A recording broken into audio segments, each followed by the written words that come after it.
நம்ம வந்து கிராமப்புறத்துலேருந்து சென்னைக்கோ இல்லை வந்து வேறு ஏதோ ஒரு ஸ்டேட்டோட கேபிட்டலுக்கோ போகும்போது வந்து பார்த்திங்கன்னா, அங்கே அழகழகான பில்டிங்கு, அழகான ஒரு மால்கள் எல்லாமே இருக்கும்.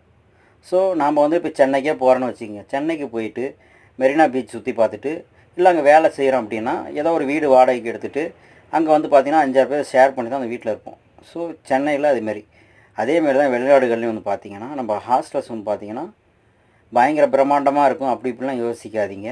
வெளிநாட்டில் ஹாஸ்டலுங்கிறது வந்து பார்த்திங்கன்னா 6க்கு 3, 6 அடி நீளம் 3 அடி அகலம் கொண்டது. அது அடுக்குமாடி கட்டில்கள் கொண்டது தான். நம்ம மேலே ஒருத்தவங்க படுத்துருவோம், கீழே ஒருத்தவங்க படுத்திருப்பாங்க. அதில் வந்து ஒரு ரூமில் வந்துட்டு ஒரு மினிமம் இத்தனை பேர்னு சொல்லியிருப்பாங்க. ஸோ அதுக்கு தகுந்த மாரி தான் ஹாஸ்டல்ஸ் இருக்கும். ஸோ யாரோ வந்து அப்படி ராயல் ரூமு அப்படி இப்படின்னு சொன்னாங்கன்னா அதை நம்பாதீங்க.